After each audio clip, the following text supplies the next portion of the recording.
Long ago, in a quiet village tucked between whispering palm groves, lived a young girl named Ankiru. She had been born without sight, but her other senses bloomed like flowers after rain. She could hear footsteps before they touched the ground, smell storms before clouds gathered, and feel the sadness hidden in a person's voice. But what made Ankiru truly special was her heart, soft, patient, unbroken, even when the villagers treated her like she was made of glass. Her closest companion was Ola, a small, scruffy brown dog whose tail wagged like pure joy. She found him abandoned near the riverbank as a pup, and he never left her side again. The villagers said, "The blind girl walks because the little dog believes she can." But Ankiru would smile softly and answer, "No, I walk because Ola believes the world is kind." And so the two grew up together, moving as one, like two halves of the same spirit. One Harmattan morning, the village awoke to a terrible sight. Half of the yam barns had been raided, huge claw marks in the soil,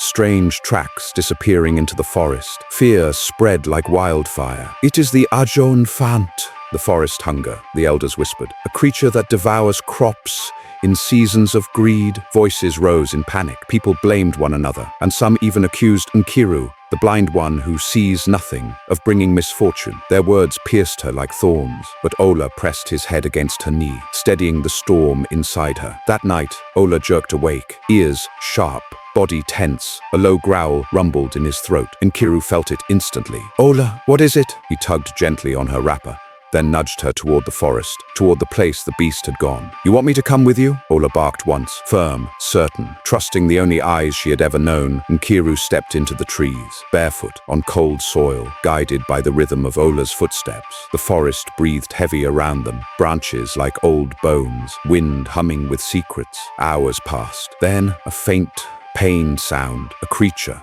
whimpering. Ola stopped, and Ankiru knelt, reaching forward. Her fingers brushed coarse fur, warm, trembling, but it wasn't attacking. It was crying. "You're hurt," she whispered, and then she understood. The Ajon Fant wasn't a monster. It was an aging forest beast, blinded by time, starving, wounded, lost in darkness, without love to guide it. Ola licked the creature's paw, whimpering in empathy. Blindness was not darkness. Loneliness was. Just before dawn, Ankiru led the weakened creature toward the village edge, hoping to show the truth, hoping to save its life. But the villagers awoke in panic. "She's returned with the monster." Spears lifted, voices cracked. Before Ankiru could speak, Ola darted in front of her, a flash of brown courage. A spear flew. A cry tore through the morning. Ankiru froze. The world went silent. She fell beside him, hands shaking, feeling the warmth drain from his body. "Ola, no. Stay with me, please." The beast curled around her, shielding her with its massive body, letting out a mournful growl that echoed across the village. Silence, shame. The oldest elder stepped forward. "We judged without seeing, even though she sees more than all of us." They buried Ola beneath the biggest udala tree, where the wind always sang. Ankiru rested her hand on the fresh soil, her grief carved deep